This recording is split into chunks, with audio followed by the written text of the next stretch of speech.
ఓం శాంతి 18/6/1969 అవ్యక్త బాప్దాదా యొక్క మధుర మహావాక్యాలు మరజీవ జీవితం యొక్క గుర్తులు పార్టీలతో చెప్పినటువంటివి. పాఠశాలకు వెళ్తున్నారు. పాఠశాల యొక్క మొదటి పాఠం ఏమిటి? మిమ్మల్ని మీరు మరజీవగా చేసుకోవడం.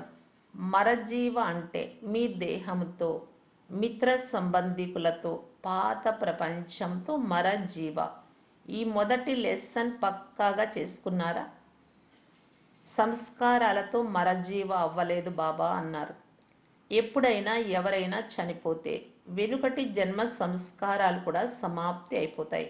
అలాగే ఇక్కడ కూడా పాత సంస్కారాలు ఎందుకు జ్ఞాపకం రావాలి? రెండవ జన్మ అయితే వెనుకటి విషయాలు కూడా సమాప్తి అయిపోవాలి. మరజీవ అవ్వటం అనేది మొదటి లెసన్. దీనిని పక్కా చేసుకోవాలి. పాత సంస్కారాలు మనవి కావు, ఎవరివో అని అనిపించాలి. మొదట శూద్రులుగా ఉండేవారు, ఇప్పుడు బ్రాహ్మణులుగా అయ్యారు కనుక పాత శూద్ర సంస్కారాలు ఉండకూడదు. పాత సంస్కారాలు మీవిగా ఎందుకు చేసుకుంటున్నారు? ఇతరుల వస్తువులను తమదిగా చేసుకునే వారినేమంటారు? దొంగ అంటారు. కనుక ఇక్కడ కూడా ఎందుకు దొంగతనం చేస్తున్నారు? ఇవి శూద్ర సంస్కారాలు, బ్రాహ్మణ సంస్కారాలు కావు. శూద్ర వస్తువులను బ్రాహ్మణులైన మీరెందుకు స్వీకరిస్తున్నారు? అంటరాని వారి బట్టలు తాకినా స్నానం చేస్తారు. శూద్ర సంస్కారాలు బ్రాహ్మణులకు తగిలితే ఏం చేయాలి? దీని కొరకు బాగా పురుషార్థం చేయాలి. ఎలా అయితే మురికి వస్తువులను తాకరో అలాగే పాత సంస్కారాల నుండి రక్షించుకోవాలి, తాకకూడదు. ఇంత ధ్యాస మీరు పెట్టుకుంటే ఇతరులకు కూడా ధ్యాస ఇప్పించగలరు. సేవలో సఫలతకు ముఖ్య గుణం ఏమిటి? నమ్రత, వినయం. ఎంత నమ్రతగా ఉంటే అంత సఫలత వస్తుంది. నిమిత్తంగా భావించడం ద్వారా నమ్రత వస్తుంది. నిమిత్తంగా భావించి సేవ చేయాలి.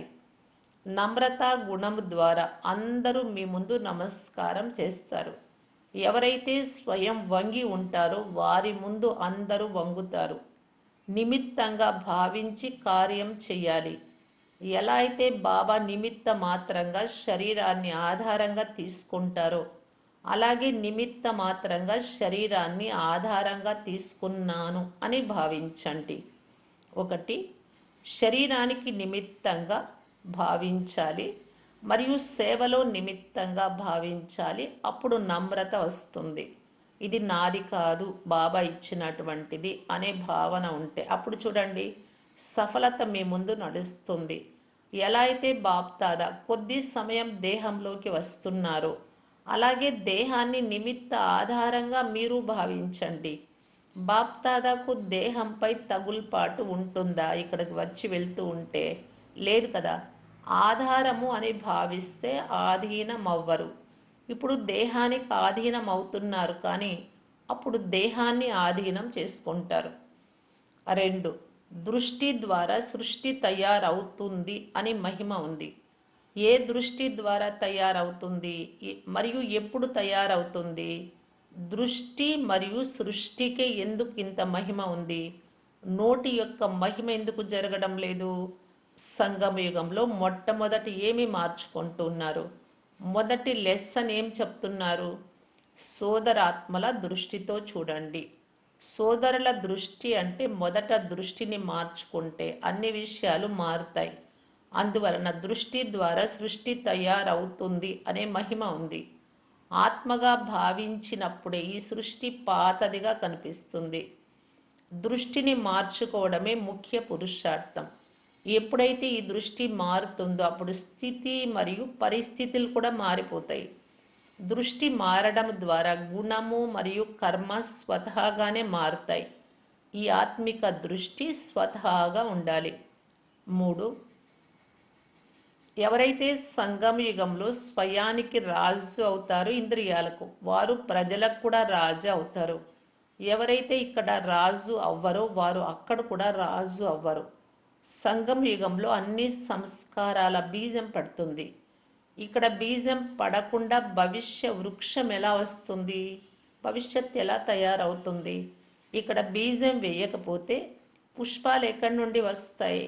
ఇక్కడ రాజ కర్మేంద్రియాలకు అవ్వడం ద్వారా ఏమవుతుంది? మిమ్మల్ని మీరు అధికారిగా భావిస్తారు.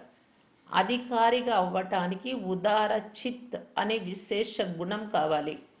ఎంత ఉదార చిత్ అవుతారో అంత అధికారి అవుతారు. 4 బ్రాహ్మణుల కర్తవ్యం చదువుకోవటం మరియు చదివించడం. దీనిలో బిజీగా ఉంటేనే ఇతర విషయాలు బుద్ధిలోకి రావు. కనుక చదువుకోవటము మరియు చదివించడంలో బిజీగా ఉండండి. ఈ రోజులలో బాప్దాదా మనస్సు యొక్క వృత్తి మరియు అవ్యక్త దృష్టి ద్వారా కూడా సర్వీస్ చేయవచ్చు అని చెప్పారు. మీ వృత్తి దృష్టి ద్వారా సేవ చేయటంలో ఏ బంధనము ఉండదు. ఏ విషయంలో స్వతంత్రులో ఆ సేవ చేయాలి. ఓం శాంతి.